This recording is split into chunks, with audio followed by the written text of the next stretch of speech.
Today's our topic is phrasography. Phrasography means writing of two or more words together without lifting a pen. एक ही flow में जब हम कुछ words को साथ में लिखते हैं तो उसको फ्रेजोग्राफी कहा जाता है. For example, I right how can they. ये 3 वर्ड्स हो गए, हाउ, कैन और दे. इन सबको मैंने साथ में लिखा है तो ये लिखने के प्रोसीजर को हम फ्रेजोग्राफी कहते हैं. लेकिन जो मैंने ये आउटलाइन बनाई है इसको हम फ्रेजोग्राम कहते हैं. आउटलाइन को फ्रेजोग्राम कहते हैं, लेकिन जिस मेथड से मैंने बनाया है उस मेथड को हम फ्रेजोग्राफी करते हैं. मतलब हमने कुछ वर्ड्स को जोड़ा है तो ये एक फ्रेजोग्राफी है और हमारी आउटपुट निकली है ये एक फ्रेजोग्राम. अक्सर +1 +2 में ऐसे क्वेश्चंस पूछ लिए जाते हैं कि फ्रेजोग्राफी क्या होता है, फ्रेजोग्राम क्या होता है, तो डिटेलिंग में ही हमने पढ़ना है. माइनर से माइनर कॉन्सेप्ट क्लियर होना चाहिए. अब हम आ जाते हैं फर्स्ट पोजीशन के ऊपर. फर्स्ट पोजीशन जैसे हाउ है, हाउ हमेशा ऑन द लाइन बनता है तो ऑन द लाइन हमने इसको यहाँ पे पूरे आउटलाइन को ऑन द लाइन से ही स्टार्ट करके बनाया है. जैसे हम कोई वर्ड ले लेते हैं, यहाँ पर इसी को ही ले लो. फर्स्ट पोजीशन हमारी हाउ की थी ऑन द लाइन, तो ऑन द लाइन से ही हमने पूरी आउटलाइन बनाई. मतलब कि जो फर्स्ट हमारा आउटलाइन का फर्स्ट वर्ड होगा उसी से ही हमारा पूरा जो फ्रेजोग्राम है वो बनने वाला है. लेकिन जो बाकी आगे वाले होते हैं उनकी पोजीशंस हमने कैसे रखनी है. जैसे मैंने बनाया आई थिंक. आई थिंक के लिए मुझे यहाँ तक तो नहीं रखूँगी मैं. थिंक हमारा ऑन द लाइन आता है पर मैंने तो ये यहीं पे, तो ये क्या पढ़ा जाएगा, ये तो थैंक पढ़ा जाएगा. अगर ये थिंक होता तो मैं थैंक कैसे बनाऊंगी, ये भी क्या सेम बनाऊंगी, ऐसे नहीं होगा. इसमें जैसे मैंने ये आउटलाइन बनाई थी तो ये आई हुआ और ये थैंक हुआ, तो ये आई थैंक है. मैं आई थिंक कैसे बनाऊंगी, I think on the line. अब ये क्वेश्चन आ रहा होगा आपके दिमाग में कि ये आई तो फर्स्ट हमेशा इसकी फर्स्ट पोजीशन रहती है, ये अबव द लाइन आउटलाइन होनी चाहिए थी इसके साथ की, बट हमने नीचे क्यों किया.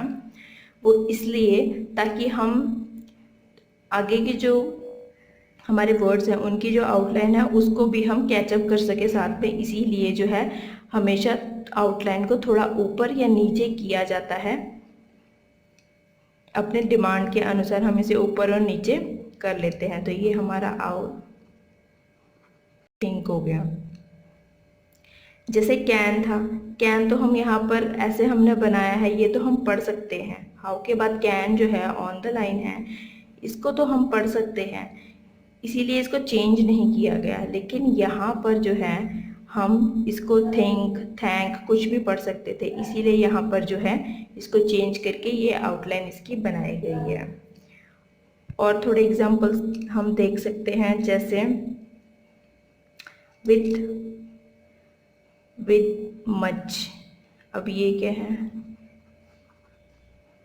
विद मच है, विद मच है और विद ईच. विद है तो विद क्या होता है, हमेशा अबव द लाइन होता है आई की तरह. तो विद जो है मच के साथ हमने यहाँ पर लगाया. बस इसमें ये था कि आई को हमने हिलाया है वहाँ से. जैसे आई यहाँ थोड़ा ऊपर बनाया था, यहाँ थोड़ा नीचे, ताकि थिंक को अपने प्रॉपर प्लेस मिल जाए.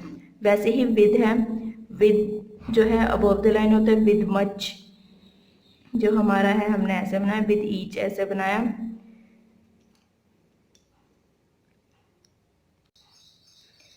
और एग्जाम्पल देख सकते हैं. जैसे आई थिंक वाला देखा था ना, I thank you. I thank you आ गया, इसमें हमने यू भी ऐड कर दिया. वैसे ही आई थिंक यू वर, तो आई थिंक यू वर, ये ठीक है, ये भी एक फ्रेज है। तो हम इसको भी इस तरीके से बनाएंगे, बस आई की पोजीशन जो है थोड़ी ऊपर या नीचे हम इसमें कर देते हैं, ताकि हमारे नेक्स्ट जो वर्ड है उसको जो है प्रॉपर प्लेस मिल सके, हम उसको रिकॉग्नाइज कर पाएँ।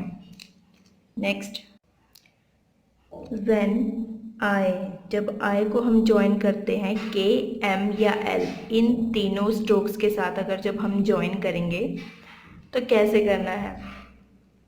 जैसे कि हम आई को पहले ज्वाइन कर लेते हैं के साथ, आई कैन, ठीक है, के, I can, then I M,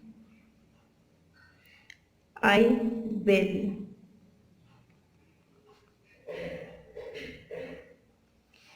तो आपने इसमें देखा होगा कि मैंने सिर्फ एक ही साइड का टिक लिया है, दूसरी साइड का तो लिया ही नहीं है।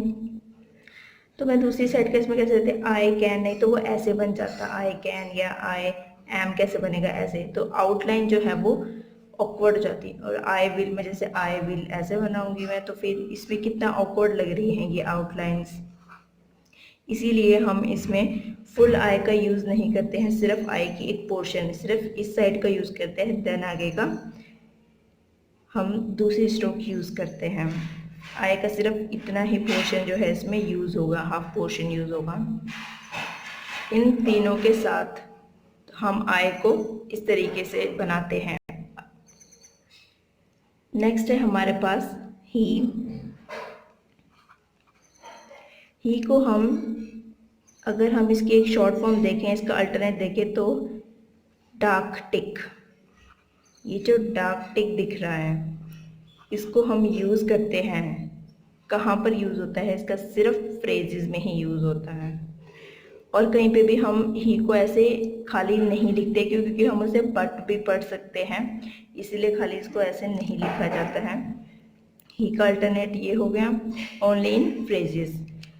तो जैसे कि हम एक फ्रेज लिखते हैं, if he were so,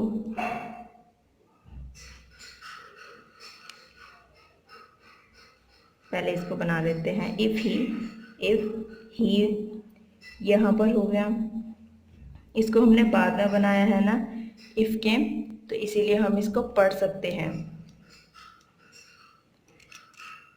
if he वर, यहाँ पे भी फ्रेज के जैसे बीच में आ रहा है, तो हम इसको पढ़ सकते हैं।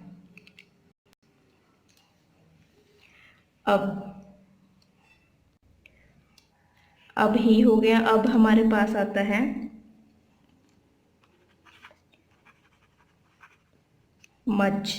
मच हम कैसे बनाते थे, ऐसे मच को हम इस तरीके से बनाते हैं, लेकिन कहीं कहीं पर हम मच को इस फॉर्म के साथ नहीं बना पाते हैं, तो हमें एक दूसरी फॉर्म यूज़ करनी पड़ती है,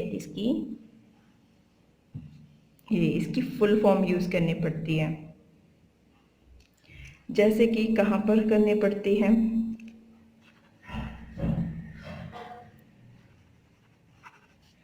so much, very much, ठीक है, so much, very much। अब जैसे ये वेरी मच है, तो अब इसमें हम अगर ये वाली फॉर्म लगवाते तो बनता क्या, वेरी मच ऐसे बनता, तो ये नहीं चलता। सो मच से भी सो मच ऐसे बनता, तो ये नहीं, तो ये एक सही आउटलाइंस नहीं बनती, इसीलिए हम फुल फॉर्म का यूज़ यहाँ पे करते हैं। ये अल्टरनेटिव मच के लिए इनका यूज़ करते हैं, ये भी बहुत रेयर यूज़ होता है। Now next, tick the key बात करने वाले हैं हम। अब द को हम कैसे बनाते हैं, ऐसे पॉइंट बनाते हैं, लेकिन इसका अल्टरनेट हमारे पास एक टिक होता है, ठीक है, टिक लाइक दिस, ऐसा छोटा सा टिक होता है, जैसे शुड होता है उसी साइज का ये होता है, इसको हमने बाकियों के साथ ज्वाइन करके लगाना है। ये हमेशा जो है वो ज्वाइनिंग में ही आता है। जैसे बट के साथ हमने ऐड कर दिया द, तब बनेगा हमारा बट द।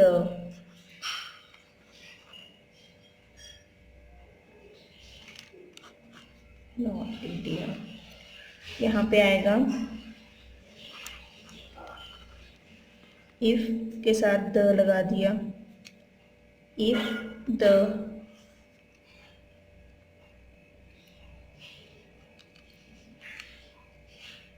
तो यहाँ पे टिक फॉर्म यूज़ हो रही है, जैसे यहाँ पे भी और यहाँ पे भी टिक फॉर्म। तो ये टिक फॉर्म जो है द की फॉर्म है, ये हमेशा जॉइनिंग में ही लगती है। अदरवाइज हम टिक की द की यही फॉर्म जो है हम यूज़ करते हैं, डॉट फॉर्म। अब कुछ एग्जांपल जैसे यहाँ पर हैं, टिक डाउनवर्ड कब लगता है, वो एग्जांपल देख लो। डाउनवर्ड वो कब लगेगा, of the, and the, on the, but the, if the, ये सब डाउनवर्ड को लग रहे हैं, मतलब नीचे को जा रहा है द, नीचे की तरफ को। अब ऊपर की तरफ को कब जाएगा, अपवर्ड। अपवर्ड की तरफ को कब जाएगा, इस बार तो ऐसे डाउन आ रहा था, अब अपवर्ड को कैसे जाएगा,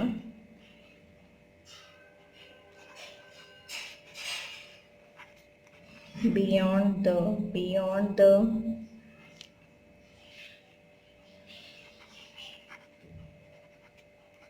what the,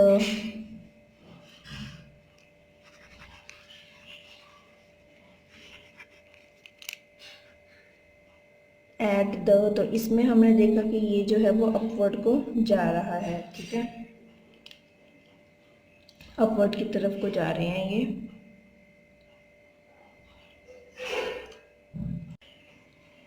एक चीज़ इसमें और नोट करने वाली है, जब हम इनको बनाते हैं तो यहाँ पर जो बट था, बट द और ऑन द, ये चीज़ ऑन द, ये अब ऑन तो ऐसे बनता है और बट ऐसे बनता है, ये स्ट्रेट होते हैं। तो स्ट्रेट के साथ हमने ऐसे और इसके साथ ऐसे नहीं लगाने हैं, ठीक है। ऐसे स्ट्रेट नहीं, थोड़ा सा स्लांट करना पड़ेगा ऑन को, देन ऐसे लगेगा। बट को भी थोड़ा स्लांट करके ऐसे लगाना है, क्योंकि इसमें एक प्रॉपर एंगल बन पा रहा है, इसलिए ये नहीं लगेंगे कभी भी। बट स्ट्रेट हमेशा टिक के साथ नहीं लगता है, ना ही ऑन स्ट्रेट होके इसके साथ, थोड़ा स्लांट करना पड़ता है ऑन और बट को, बस। बाकी सब इसमें ठीक है। अब हम कुछ फ्रेजेस देख लेते हैं जो मेरे पॉइंट ऑफ व्यू से इम्पोर्टेंट है बताना। ये हमारे पास लिस्ट है कुछ फ्रेजेस की। अब ये फ्रेजेस की लिस्ट है, अब हम इस पे देखते कि इन्हें कैसे बनाना है। आई सॉ दी, तो आई की पोजीशन क्या होती है, अबव द लाइन होती है फर्स्ट पोजीशन। आई सॉ भी ऊपर ही आता है, तो अबव द लाइन हमने इसे बनाया, द टिक लगा दिया, I saw the. Then I सी, सी जो है वो थ्रू द लाइन जाता है, थर्ड पोजीशन होती है उसकी, तो आई सी। आई को मैंने ज़्यादा ऊपर नहीं बनाया क्योंकि मुझे सी थ्रू द लाइन बनाना था। I may be, I above the line, मे इसके साथ और बी हमने बना दिया, आई मे बी बन गया। बी क्योंकि थ्रू द लाइन नहीं होता इसलिए हमने यहीं तक इसकी स्ट्रोक बनाई है, ज़्यादा लंबी नहीं बनाई। I will be, I will तो ऐसे बनता है, बी ज्वाइन करते साथ में। You should, you should. अब यहाँ पे आपको होगा कि यार ये शुड है तो ये द हम अगर पढ़ लेंगे, आप इसे द नहीं पढ़ सकते, क्यों, क्योंकि यू द तो कुछ सेंस ही नहीं होती है, यू द तो आता ही नहीं है, यू शुड ही होगा। ये फिर ये कॉमन सेंस आपको अपने आप लगानी पड़ती है। You were, you were, verb भी टू टाइप्स के होते हैं, एक डाउनवर्ड और एक अपवर्ड। अब यहाँ पे हमने डाउनवर्ड बनाया, अपवर्ड नहीं, क्योंकि अपवर्ड इसमें ऐसे बनता और ये इजीली बन रहा है, इसीलिए हम ये फॉर्म यूज़ करते हैं। यू के साथ अक्सर ये डाउनवर्ड फॉर्म ही यूज़ होती है यू के साथ, ये आप याद कर सकते हैं। देवर, दे वर, दे के साथ अपवर्ड फॉर्म। डाउनवर्ड भी हो सकती है कभी कभी। Why have you, why have then you, why first place था इसीलिए ऊपर से बनाया और on the line have then you. ही कहाँ आता है, ही थ्रू द लाइन आता है। अब ही है, अगर हमारे स्टार्टिंग में एक और चीज़, अगर हमारे स्टार्टिंग में ही आए तो उसकी फुल फॉर्म बनती है, ठीक है, उसको फुल ही बनाना होता है अगर स्टार्टिंग में आए।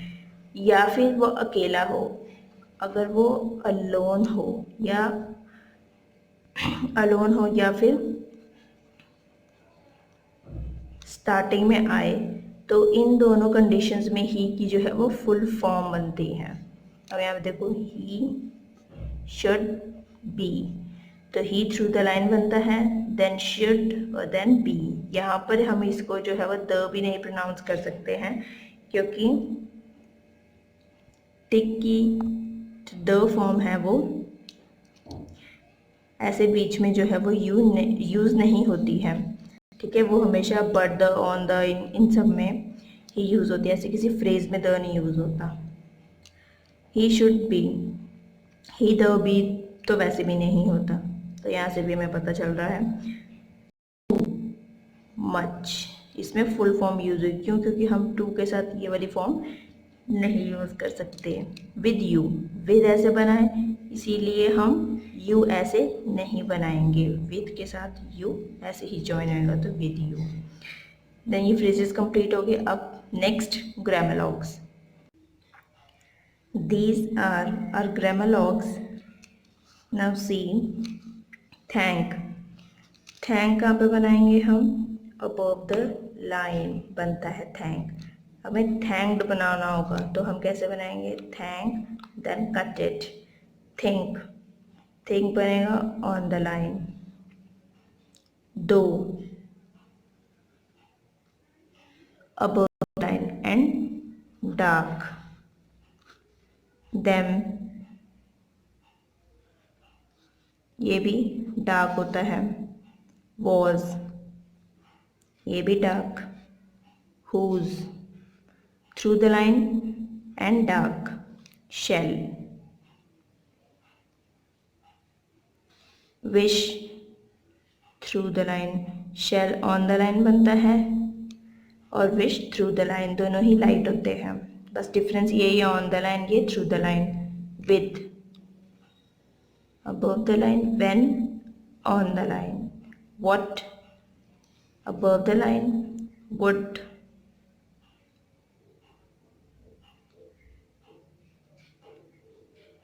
on the line।